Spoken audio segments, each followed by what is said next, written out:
All right. How's it going, Aaron? I'm great. How are you doing, Chris? Good, man. All right. I'll do the intro thing. Perfect. This is Chris from GRTV. I'm here at Electric Forest. I'm sitting here with Aaron from HeadCount.org, right? Mm-hmm. Yep, HeadCount.org. HeadCount, we are a national nonpartisan nonprofit that uses the power of music to get folks involved with our democracy. Our biggest activation, which we're doing here this weekend, is registering folks to vote. We register people to vote at concerts and festivals across the country. Last year in 2016, we did over 1,500 events all across the country. I've done dozens and dozens of events with HeadCount. There's one very special event that I'm privileged enough to get to come do every year. That's awesome. This one here? And that is this one here in Electric Forest in Rothery, Michigan. Cool. It's special. Right on, man. Where'd you say you're based out of again? So we're based out of New York City, Okay. but we have teams and we have volunteer team leaders in about 60 cities across the country. Cool. So our offices are in New York, but we have a foothold in pretty much every major American city. Right on. Mm-hmm. All right, you came out from New York then, good spread. How's it been going so far at this year's Electric Forest from your perspective? I mean, it's awesome. Yeah. So it's a weird time to be registering voters. There aren't any major elections happening this year in terms on the national scale. So there are a couple states, New Jersey and Virginia, both have governor's races. A lot of cities have mayoral elections, and it's getting people to vote in these smaller elections. So in 2016, you didn't need to tell people to vote. In 2016, you went on Facebook, you went online, you turned on the TV, you knew an election was happening, you knew voting was important. However, for 2017, for the midterms coming in 2018, people might not necessarily know about that. People might not be aware, oh wow, we do vote on Congress every 2 years. It's not just every 4 years. Yeah. So our big campaign is Vote Local. We're calling it #VoteLocal. We're owning that hashtag on Instagram right now. We have a lot of photos from weekend 1 under #VoteLocal. And there are going to be a couple more from weekend 2, and it's just kind of getting people to connect. So in addition to registering voters, and we've registered over 300 people at Electric Forest so far, Cool. we're getting people to sign up for TurboVote election alerts, and this is like this free service.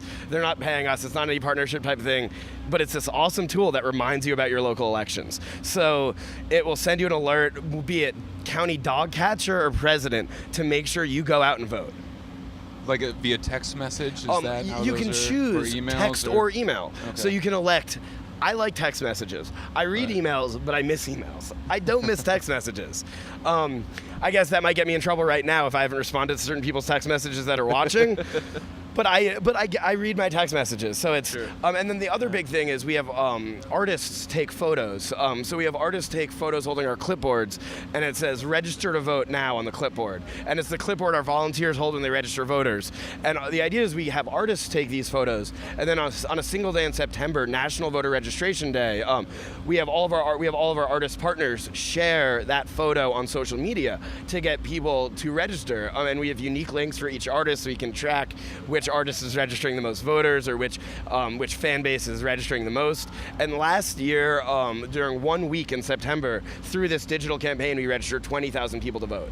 Wow, 20,000 people. Is that so? That's across the country then? Across the country, 20,000 across the country. I guess this is my third year at Forest. I would say I probably helped register 1,200 to 1,500 people at the Forest alone. So you mean over the last 3 years? Few times yes. you've been here. So you've been coming here 3 years since Yes. 3 years so ago. 2015 was my first time at the Forest. Okay, cool. So I think it's a powerful thing to have a movement and those ideas and the opportunity for somebody there to take that first small step of actually registering, and you guys offering that here at a music festival specifically. Why is it that that HeadCount makes that extra push to come out to events like this? So the way I look at it is the way you get people to vote, the way you get people to do something that they're not already doing is by framing it in an entirely different way. So we're nonpartisan. We're not asking you to register and then vote for somebody. We just want you to vote for whoever you want to vote for. So it's really important. It's not just that, it's getting people where they are. Because at the end of the day, everybody here could just go to the DMV and register to vote, but they're not there. They're here, and people associate good feelings with music and great feelings with music festivals, especially Electric Forest. So we want people to associate voting with the same good feeling you get when you're frolicking through the forest and seeing your favorite band. And the first Rothbury, if I remember right, was it had a lot of activism behind it. There were breakout sessions with like lectures or talks and stuff, and it was one of the, if I remember right, I think it was one of the first few festivals that really tried to split up even how you throw your trash away. Are you going to recycle this? Is this going to go to compost and stuff like that? And I think this is a good place for that.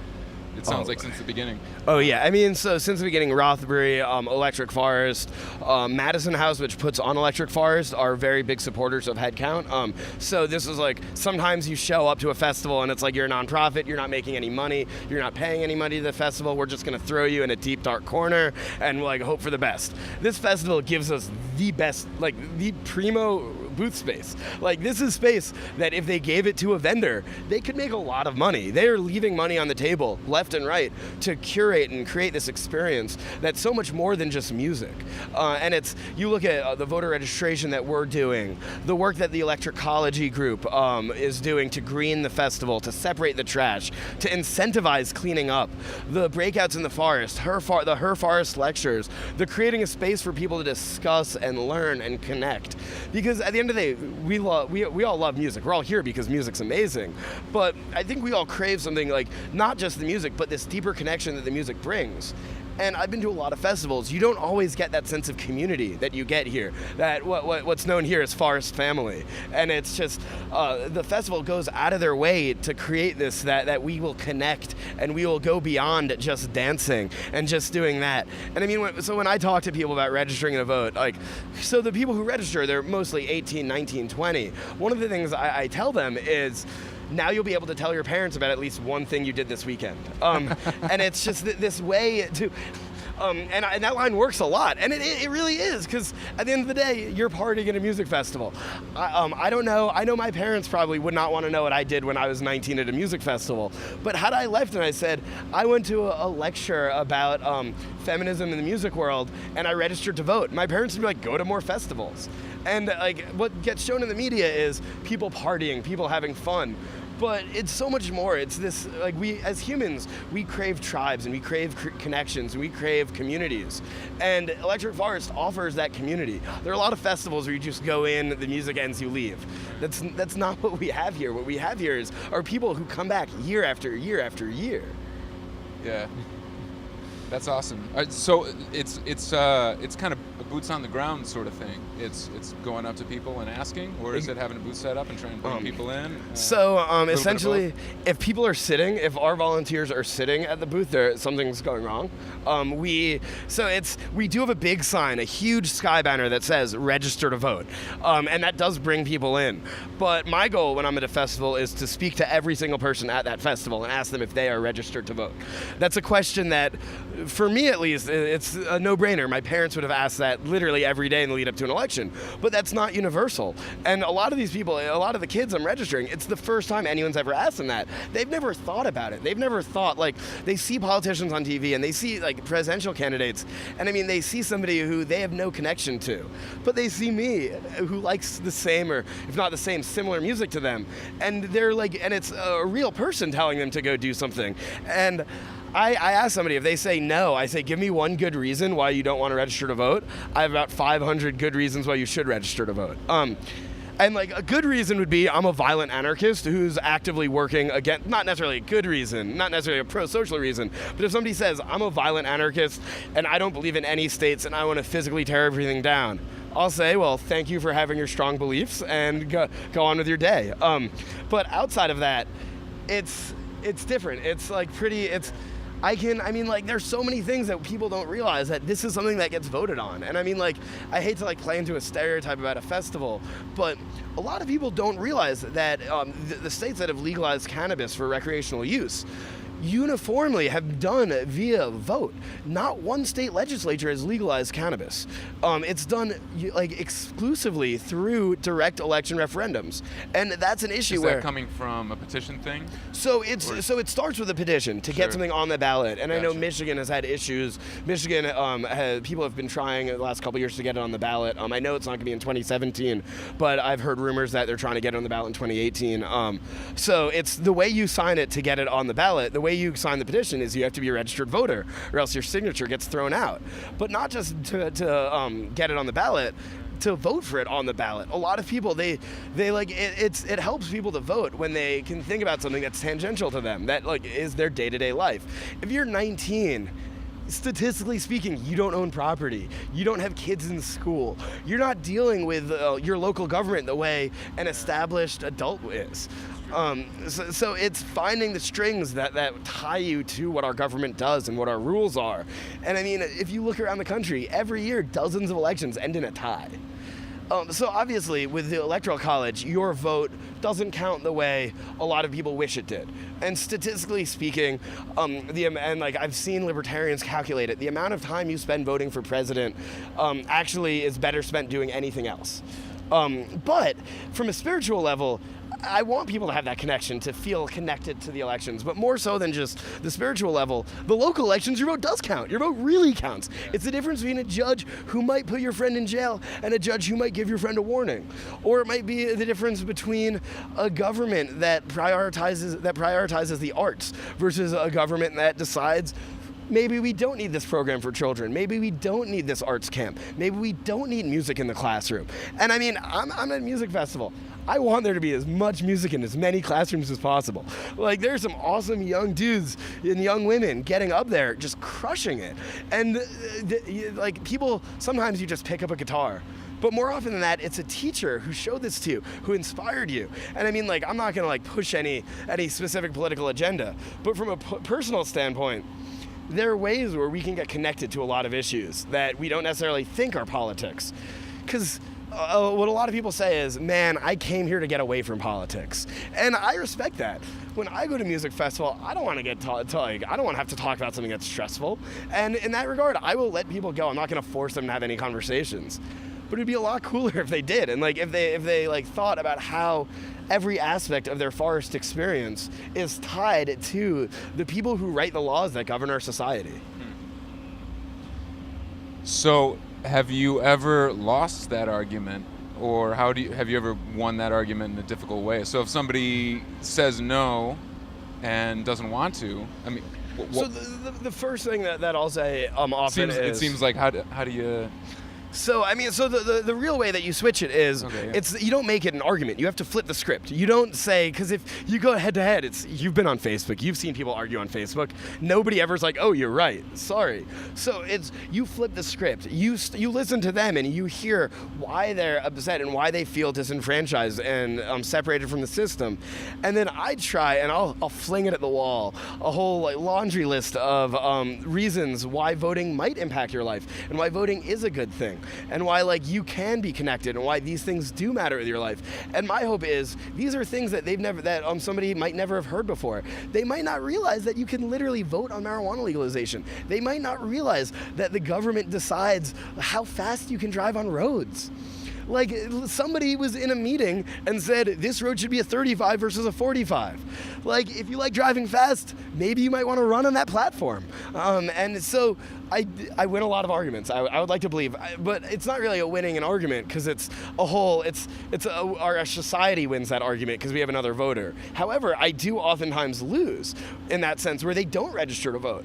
But those often are my favorite interactions because that person who feels that really strong belief will be able to feel that strong belief and be headstrong in what they believe in other ways.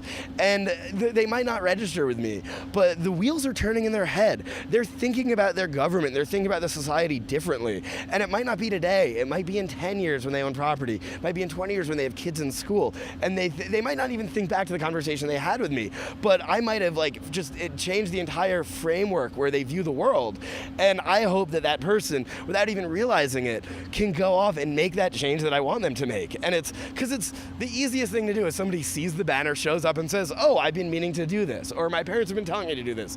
That's really easy. That feels great. But like I didn't make the same impact as if, I mean, there's an impact, they get to vote, but on a personal level, that's not the same impact as if I force somebody to view a problem or society from a different angle, from a different prism. Because right now the media, we have all these different forms of media, and people report on politics oftentimes, especially in the 24-hour cable news world, especially in certain bloggers, in a way that's comfortable and easy for them to write. And they fall into the same tropes about left versus right, Democrat versus Republican, young versus old, like unions versus like state budget or whatever. But there are all these things. Like, we all agree on like so many issues. So we're focusing on this tiny sliver of things that we disagree on. But at the end of the day, I mean, like, there are still Marxists in this world. And if you look at what two people who I would say in a classical liberal sense believe in democracy, we might disagree on specifics of how to fund healthcare. But we believe that we should vote. We believe that we should have the decision about how our rules get made. I mean, another one of the phrases I use a lot is democracy, it's the greatest trip of all. And I just like let's take a step back. Throughout the vast majority of humanity, we were governed, our laws were made, our like day-to-day lives were controlled by the strongest, most violent, most thuggish individuals. Like the people who essentially would be able to put their boot on your neck and say, do this. Right now, is our society perfect? No, but we're governed not by the most violent and the most thuggish, but by maybe the slickest and the people who are most willing to lie to you. And that's far from perfect. That's far from perfection. But it's a whole lot of steps up. It's democracy. It's better than the alternatives. Democracy, it's better than the alternatives. Definitely, man. I feel it. Sure. Yeah. That's great. You have a very thorough perspective of all this. I really appreciate that. It's great to hear what goes on behind the tent that everybody's seen, and really how the wheels of that all work. How did you get into this? So I studied politics in college. I was very much into it. I mean, like my whole life I've been passionate about politics. It's something I don't know where it happened. I think my love of sports probably came slightly before, and then I realized the graphics in the political section, the infographics in the newspaper looked slightly similar to the ones in sports. And then from there, I guess, I just kind of jumped in, and my parents were very into politics, and we talked at the dinner table every night about the goings on in the world. So that was my love of politics. Then and I worked in politics, but I worked in partisan campaigns, and that like, it was. I felt like I was making an impact in the world, in at least my personal views, but I didn't necessarily feel as if it was good and clean. There were aspects where you're getting people to vote for a candidate when you want somebody to vote for a candidate, and there's nothing wrong with campaigning, but you're really pushing people. And the campaign I was working on, you would call people until 9 p.m. on Sunday night asking who they were voting for, talking about your candidate, and like that was like really pushy and aggressive. And I can be pushy and aggressive, but that's not my ideal style. So I was working on that. Then I wound up on a losing campaign, and I was out of work for a bit. And my other great love that I've picked up in addition to politics is music, and specifically the band Fish, but there are a lot of other bands that I love too. But Fish is a band that I've seen many times. And I've like built many a summer around touring and seeing their shows. I've traveled the whole country seeing Fish, and somebody said, there's this organization, there's this guy who runs it, our founder, our co-founders really, both huge Fish fans and huge political people, and they were like, talk to him, he might know about a job somewhere. And I'd seen HeadCount at festivals. I'd registered to vote with HeadCount before I'd even volunteered or gotten involved. So I go in, I have a meeting with one of the co-founders. I had no intentions of doing anything in the nonprofit world at all. And by the end of the discussion, I was showing up for free, helping out with HeadCount, using my experience with politics in the political world, because HeadCount is so tethered to the music world.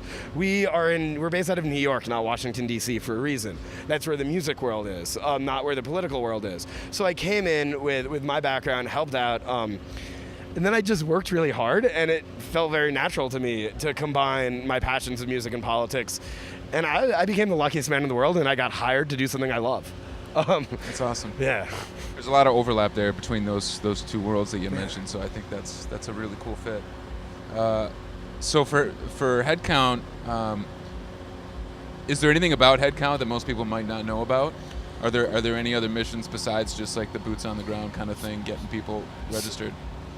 So the biggest public-facing aspect, and the activation people know us for, is voter registration. But voter registration ties into our overall goal to be the organizing arm of the live music community, to amplify and elevate other people's voices. So voter registration is the simplest way to amplify and elevate another person's voice. But we have this incredible experience going to festivals now. HeadCount's been around for 13 years. We've done over 1,000 festivals, I would guess, if not close to it. And we have this knowledge and this experience. So what we also do is run what we call a participation row social action village at a bunch of festivals and a bunch of tours around the country, where we take the knowledge and experience we have running a booth and we help replicate it for other organizations that might not table at concerts and festivals. And we figure out how to have a clear activation. So it's not just learning about how to feed refugees or learning about how to make a difference for cancer, for, I guess, swabbing to get on the list for bone marrow donors for people with cancer. It's how do you take the action? How do you make an easy, simple action somebody can take at your booth at a festival? And then we incentivize people to take that action when we do it at the festivals by having a guitar giveaway raffle. So it's the classic participation or activation, which we're currently doing on Dead and Company tour, which will end tonight actually in Wrigley Field, is you take an action with 3 nonprofits, you get stamped, you have a card that gets stamped by 3 different orgs after you take the actions, you put it in the raffle, and at the end of the tour, one person who took those 3 actions will win a signed D'Angelico guitar, signed by all the members of the band, with custom artwork on it. This is something that we also auction to raise money for the other groups we table with too. The auction guitar will probably go for upwards of $50,000, but somebody can get it for free just by taking the actions.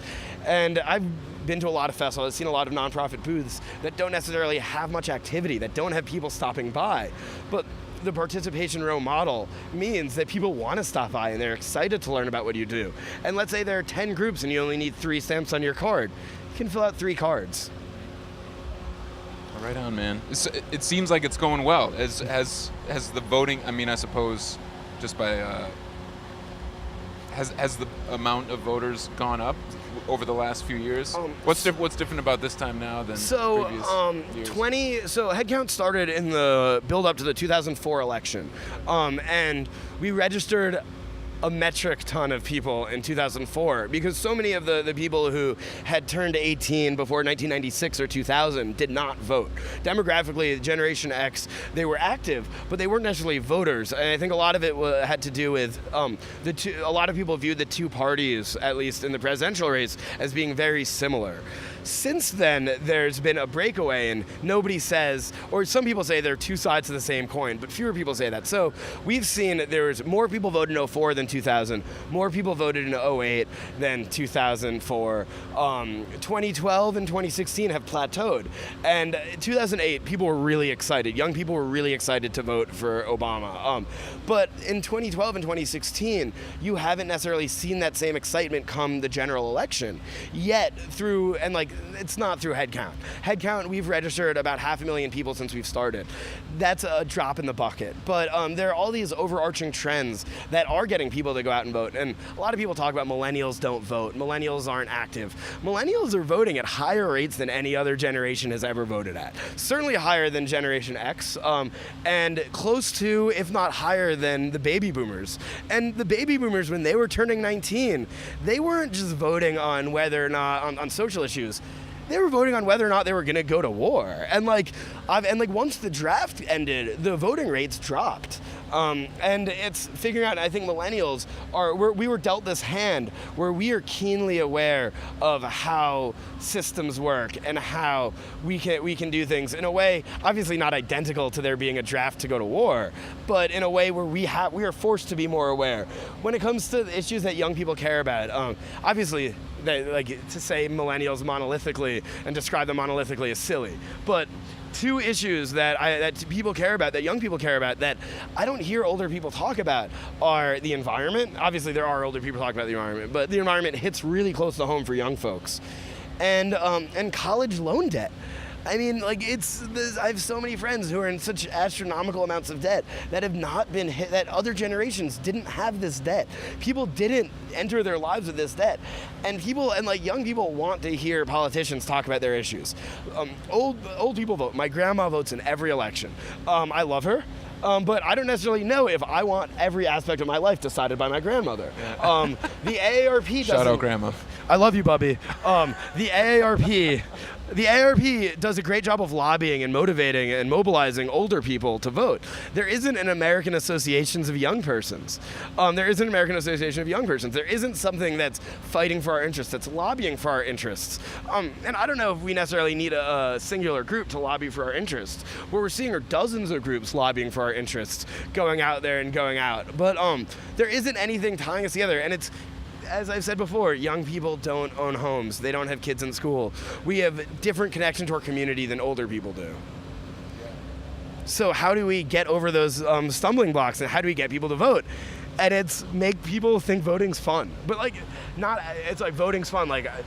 But I see what you're doing. It's a change of perspective. It's putting in a different type of context and pulling away or finding a way to unlock any boundaries that usually go up when it comes to a type of political conversation.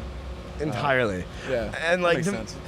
the most relieving feeling, well, there are two really relieving feelings. I'll get to the second one in a minute. One of them is when somebody says, who do you want me to vote for? And I give the privilege of saying whoever you want to vote for. And then oftentimes we both laugh and high five. And then the other truly amazing thing is talking to somebody who says, no, I can't vote, I'm a felon. And I say, are you sure? And they say, I don't know. And then we have a sheet where we can pull up. So it's 50 states, 50 sets of voting laws, 50 sets of felon voting laws. But in about 45 states, if you're no longer on probation or parole, you can vote.